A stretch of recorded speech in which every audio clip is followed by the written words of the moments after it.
The Philippines says Chinese vessels have fired water cannon at two Philippine Coast Guard boats in disputed waters in the South China Sea. The Philippine Coast Guard calls the water cannon pressure used by China Coast Guard in the latest Scarborough Shoal incident as very fatal. India's support to the Philippines for upholding its national sovereignty. India is set to deliver its first batch of BrahMos supersonic missiles, and this is going to be reaching Philippines on Friday. Now, this will mark the... Many are familiar with the ancient proverb, "The enemy of my enemy is my friend."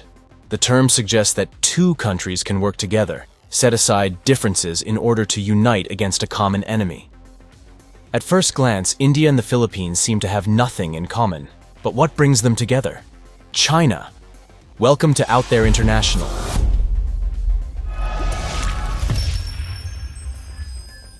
Join us as we analyze the web of the relations between China, India, and the Philippines. At heart of the tensions between China and the Philippines lie the contested waters of the South China Sea. To assert its claims over the sea, China resorted to building artificial islands, military installations, and deep-sea exploration. The Philippines responded through military buildup, strengthening its regional alliances, and raising a strong voice against Chinese transgression. The main point of friction is the Second Thomas Shoal in the Spratly Island chain. The Second Thomas Shoal is a low-tide elevation, meaning it is fully submerged at high tide, and is located roughly 105 nautical miles from the Philippine island of Palawan, 1,200 nautical miles from the Chinese mainland, and 22 nautical miles from Mischief Reef, a low-tide elevation in the Spratlys where the Chinese maintain an outpost. The Philippines posts a small cadre of its Marines on a Navy ship, the Sierra Madre, which it grounded on the Second Thomas Shoal in 1999 as part of its efforts to protect its maritime claims. Since 2013, China has increased its presence near the shoal as part of its attempt to end the Philippines' occupation there. China claims that Joseph Estrada, president of the Philippines from 1998 to 2001, promised to remove the Sierra Madre, which the Marcos government denies. There have been several incidents and skirmishes between the states around the shoal with the potential to blow into a full conflict.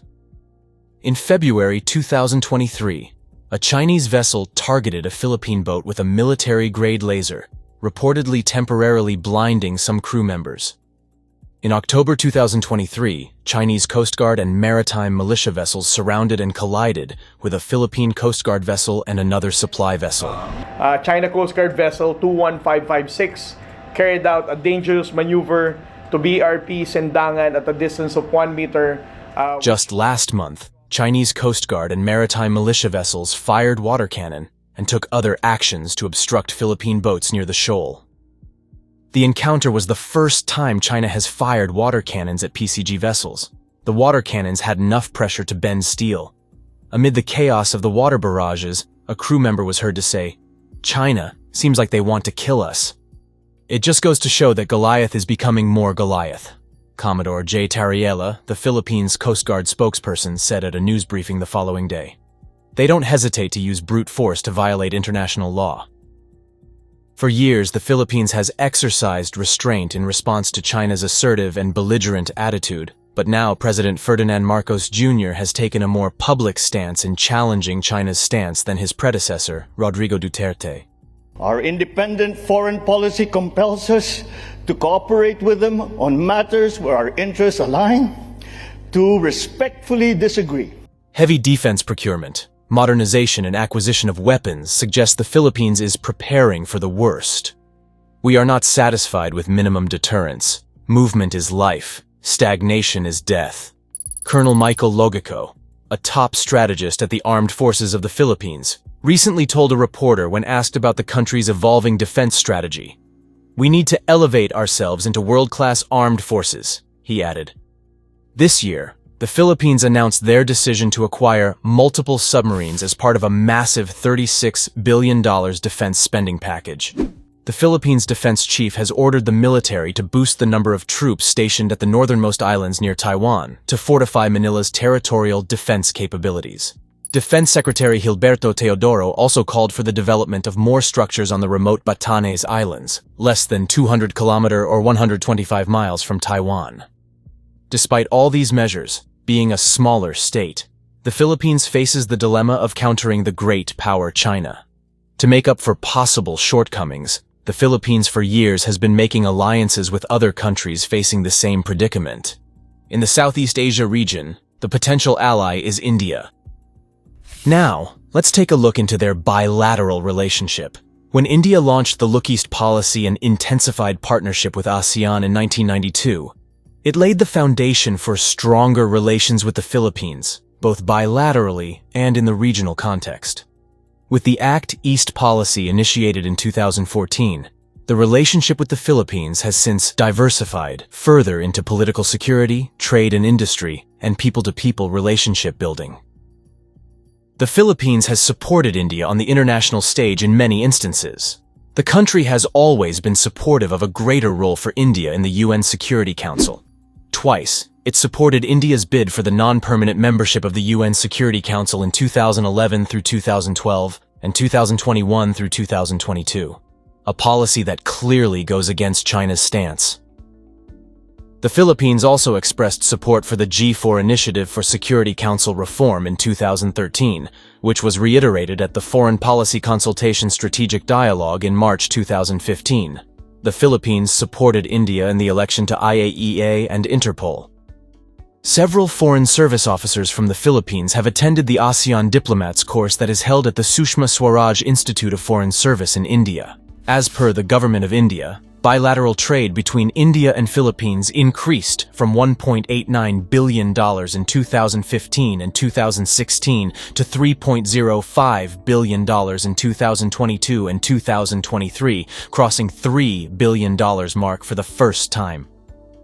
India took a clear stance against China and backed the Philippines on the issue of ongoing skirmishes between the two states in the South China Sea.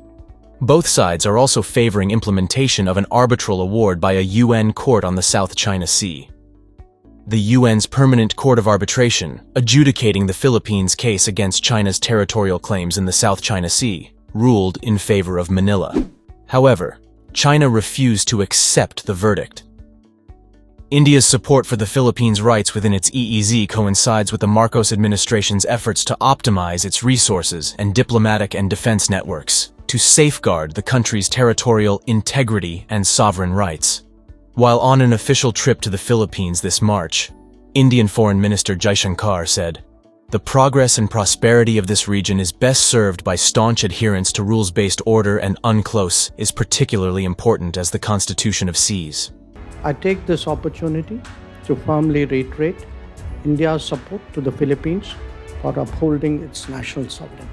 Both countries have had high-level diplomatic and defense engagements in past 2 years. The most significant cooperation remains the BrahMos missile system deal. The BrahMos supersonic cruise missile, a joint venture between the Defense Research and Development Organization and Russia's NPO Mashinostroyenia, is said to be one of the most successful missile programs in the world. Acknowledged as the foremost and swiftest precision-guided weapon on a global scale, BrahMos has played a pivotal role in enhancing India's deterrence capabilities. The $375 million deal, signed in 2022, marked a crucial step forward for the Philippines undertaking its defense modernization. Just last month, the first batch of the missiles were delivered to the Philippines. India is set to deliver its first batch of BrahMos supersonic missiles, and this is going to be reaching Philippines on Friday. Now, this will mark the... In an interview, Philippines Ambassador Ignacio described the acquisition as a milestone for the country's defense modernization, providing credible deterrence. As part of efforts to boost military ties with the Philippines, India has decided to post a defense attached within the Philippines, just like India has done in Ethiopia, Mozambique, and the Ivory Coast. Now, what would happen if China were to attack the Philippines? For many of you, this scenario might seem unlikely, but given the recent incidents, it might become a reality. If the Philippines were to decide to respond to China's aggression in the South China Sea, it could prove difficult to avoid escalation of conflict between the two states. The Philippines has a smaller military and would seek its allies to join a fight against China. The US would definitely come to Manila's aid, but there is a strong probability that India might jump in as well. If not boots on ground, India might provide logistical, ammunition, defense equipment, as well as economic support to the Philippines. When navigating hypotheticals, we have to be cautious. China has lethal and crippling weapons to force the Philippines into submission. This could be in the form of sea blockades, sanctions, and bans. How the US and India would counter this would be interesting to watch, as both have major stakes in the Chinese economy. China is the second largest trading partner of India, with a total trade volume of more than $104.32 billion in 2023. China has the third largest share in US trade. The world should watch this region very carefully, as one single skirmish might turn into a bigger clash with negative implications for regional and global peace. What do you think? Would India and the Philippines risk it all when it comes to countering China? Tell us in the comments. Thanks for watching. Don't forget to subscribe to Out There International for thoughtful analysis on global issues.